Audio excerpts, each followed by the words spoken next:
جو مجھے دیکھ کے تکبر کرے اور میرے سامنے اپنے دیے جلانے کی کوشش کرے، صحابہ اس کی بندگی کو نہ دیکھو، اس کی خباثت کو دیکھو، اس کے بد باطن کو دیکھو، اس کے دل کے زہر کو دیکھو۔ فرمایا جب اس نے مجھے دیکھا اور اس نے سلام نہیں کہا تو اس کے دل میں یہ خیال تھا کہ میں ان سے بہتر ہوں، ان کو کیوں سلام کہوں۔ یہ اپنی عبادت کے اپنے گھمنڈ میں تھا کہ یہ فارغ بیٹھے ہوئے میں عبادت بڑی کرتا ہوں۔ اب جب نبی علیہ الصلوۃ والسلام نے یہ فرمایا، اتنے میں وہ فوراً فارغ ہو گیا، اور جواب میں بھی دیکھو بظاہر کتنا توحید پرست تھا، صرف نام نہیں کہا، اللہم نعم، اللہم نعم، یہ جواب دے رہا ہے محبوب علیہ السلام کو۔ اس کے ساتھ ہی داخل المسجد، اس کے نفل قضا ہو رہے تھے، فوراً مسجد میں داخل ہو گیا۔ میرے محبوب علیہ السلام نے فرمایا من یقتل الرجل،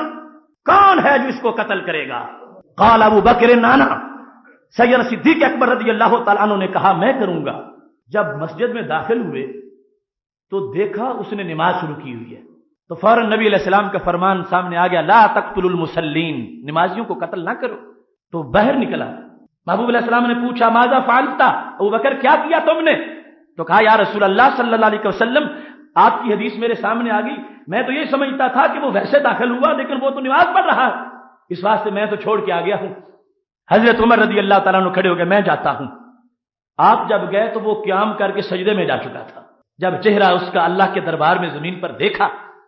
تو سوچ کے باہر نکل آئے، جب مجھ افضل ابو بکر جو ہیں انہوں نے حالت نماز میں قتل نہیں کیا تو میں پھر کیسے قتل کروں؟ سرکار کی حکمت کچھ اور ہوگی، قتل کیے بغیر نکل آئے۔ تیسرے نمبر پر فرمایا یقتل، دوسرے میں یہ اعلان نہیں کیا، عمر خود اٹھ کھڑے ہوئے۔ تیسرے میں فرمایا کون قتل کرے گا؟ قال علی نانا، حضرت علی رضی اللہ تعالیٰ عنہ فرمایا میں کروں گا۔ فرمایا ان ادرکتہ، اب پائے گا تو قتل کرے گا، ٹھیک ہے جاؤ تم۔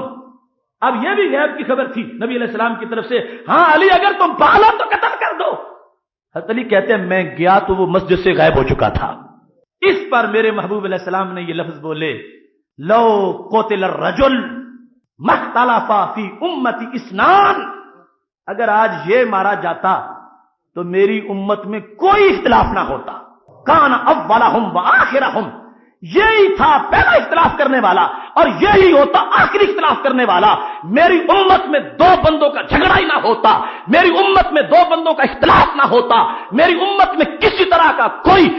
نفسیاتی فکری نظریاتی الجھاؤ اور کشمکش نہ پیدا ہوتی۔ فرمایا اگر یہ مارا جاتا تو محبوب علیہ الصلوۃ والسلام کے الفاظ اور اللہ کی طرف سے جو آزمائش اور ابتلا کا قیامت تک کا سلسلہ تھا وہ ساری حکمتیں پیش نظر تھیں۔ وہ شخص وہاں سے نکلا، فرار ہو گیا، لیکن یہاں یہ بات عذر میں شمس ہو گئی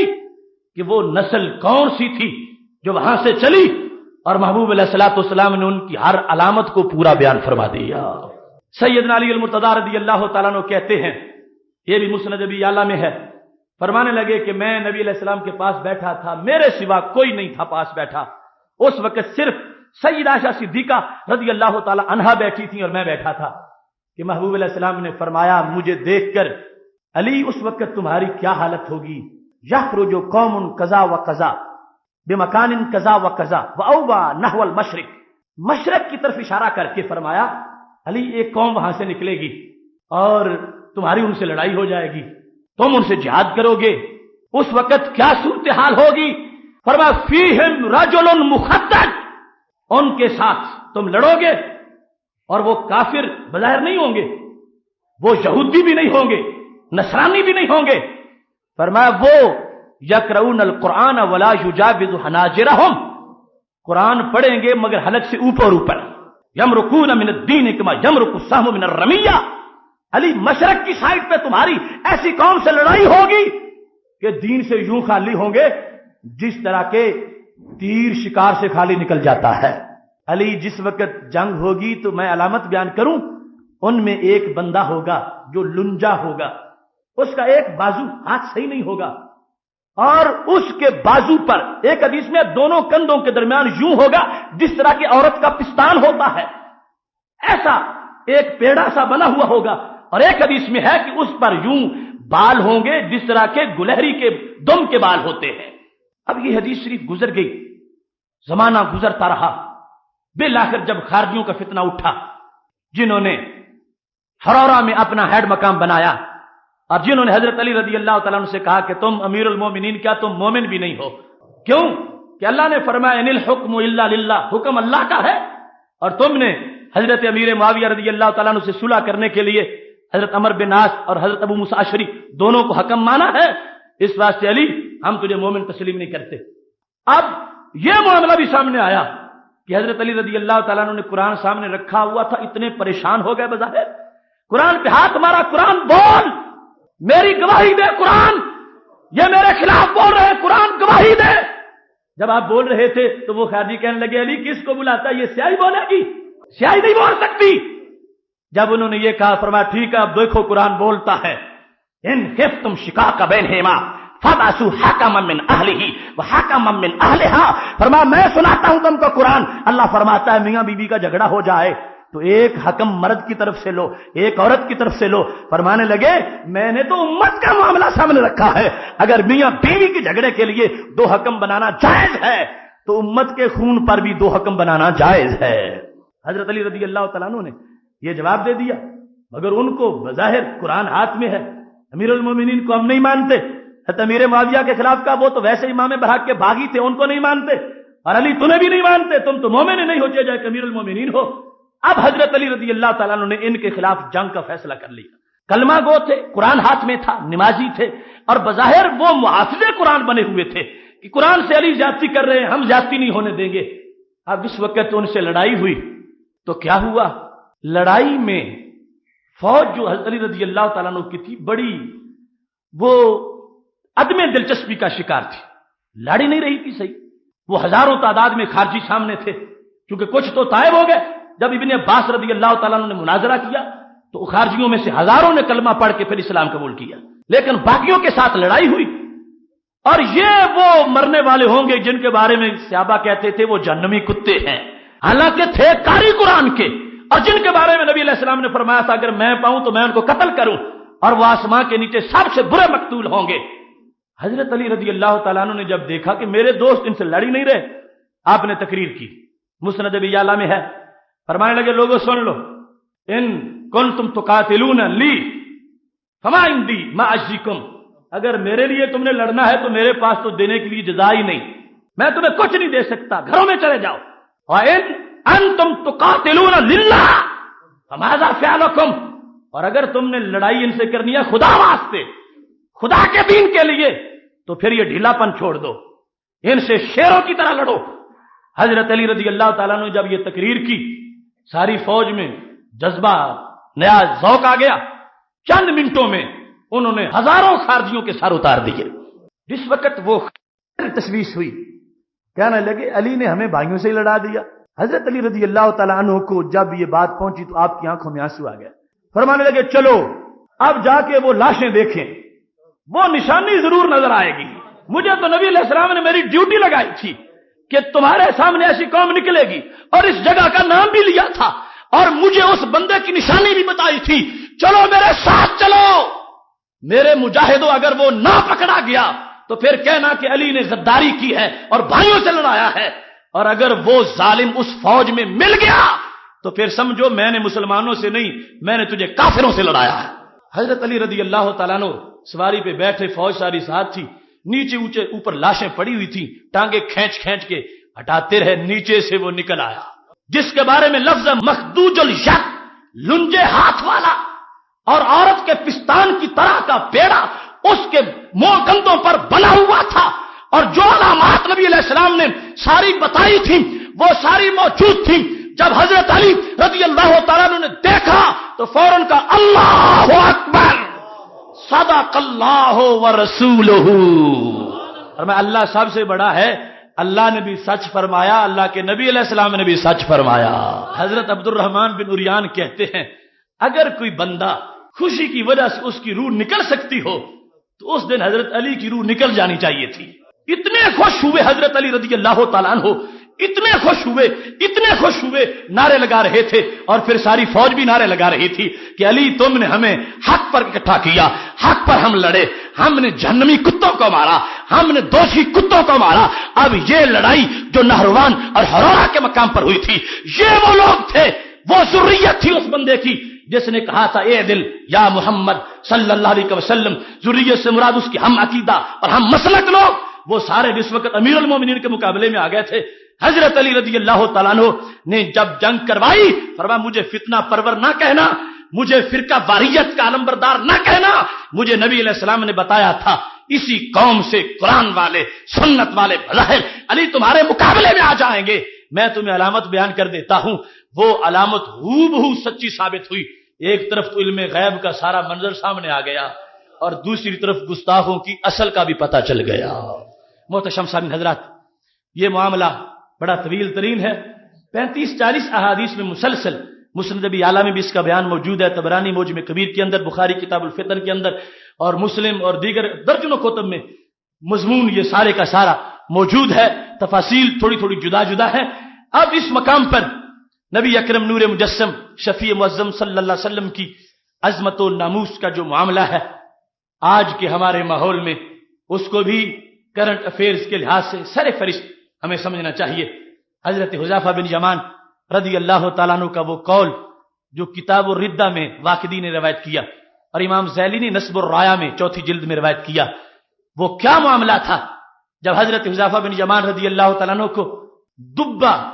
اور عمان کی سرزمین پر گورنر بنا کے بھیجا گیا۔ دبا وہی ہے جس کو آج ہم دبئی کہتے ہیں اور وہاں والے دبی کہتے ہیں۔ عمان اور دبا کے علاقہ میں حضرت حذیفہ بن یمان رضی اللہ تعالیٰ عنہ تھے کہ نبی علیہ الصلوۃ والسلام کا وصال ہو گیا، تو ان لوگوں نے کیا کہا، ہم اسلام کو نہیں مانتے، مرتد ہو گئے۔ جب مرتد ہوئے بہت سے لوگ تو کیا کیا، حضرت حذیفہ کہتے ہیں اسمعوا شتم النبی صلی اللہ علیہ وسلم،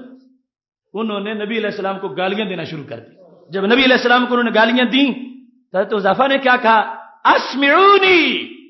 فی ابی و امی ولا تسمعونی فی محمد صلی اللہ علیہ وسلم،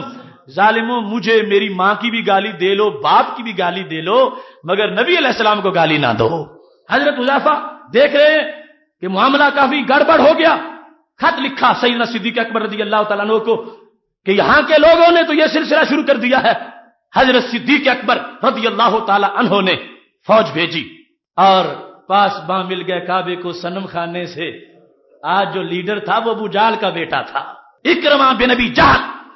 حضرت اکرمہ کی قیادت میں 2000 کا لشکر سیدنا صدیق اکبر رضی اللہ تعالیٰ عنہ نے بھیجا اور فرمایا جب تک ان کے سر قلم نہ کیے جائیں اکرمہ تجھے واپس آنے کی اجازت نہیں ہے۔ یہ کون ہوتے ہیں؟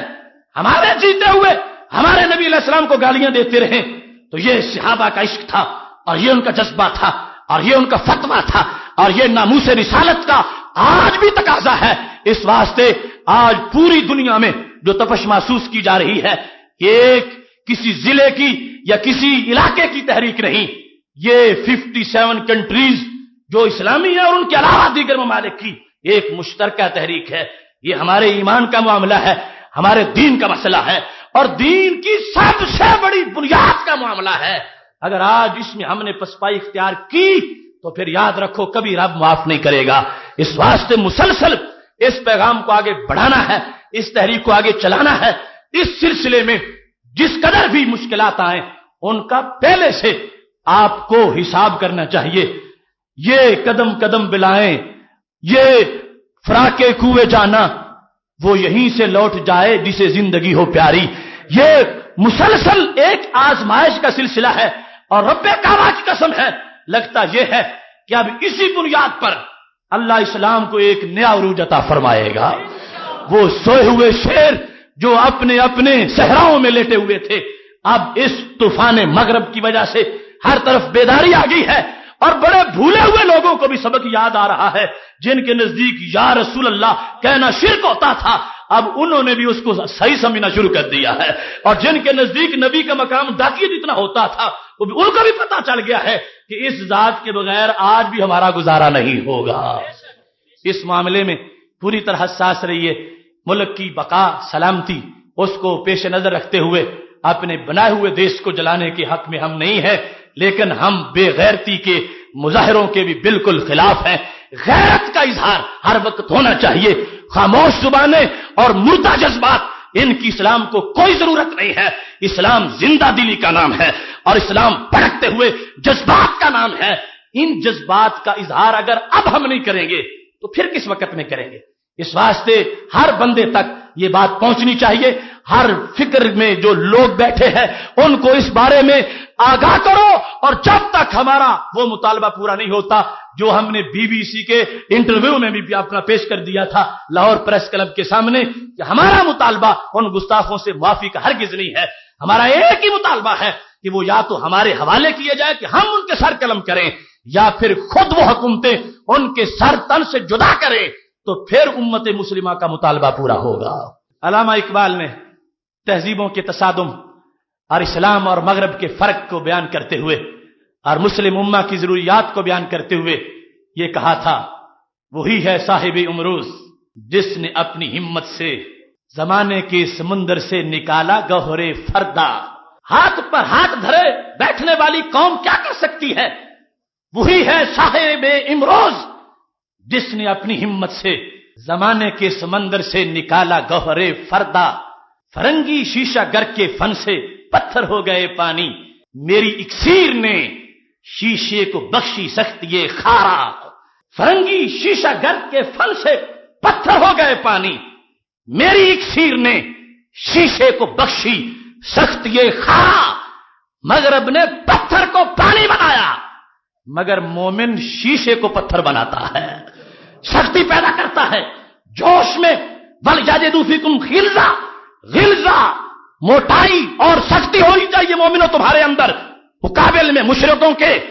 فرنگی شیشہ گر کے فن سے پتھر ہو گئے پانی, میری اکسیر نے بخشی ہے شیشے کو بخشی سخت یہ خارا. وہ چنگاری خس و خاشاک میں کس طرح دب جائے جسے حق نے کیا ہو سیستان کے واسطے پیدا. رہے ہیں اور ہیں فرعون میری گھات میں اب تک, مگر کیا غم کہ اپنی آستی میں ہے ید بیضا. ہمیں ان کا کوئی ڈر نہیں, ان فرعونوں کا اللہ نے نور والا ایمان دیا ہے اور اس ایمان کا یہ ید بیضا ہے. اقبال کہنے لگے جو کچھ کرتا ہے کرتا پھرے, ہم اپنے ایمان کی گواہی ضرور دیتے رہیں گے. رب ذوالجلال ہمیں اس مقام پر جب آج پورا ملک ہی نہیں پوری دنیا سراپا احتجاج ہے, رب کائنات ہماری دعاؤں کو قبول کر لے اور ہمیں وہ توفیق دے کہ ہم اس موضوع میں اس معاملے میں سرخرو ہو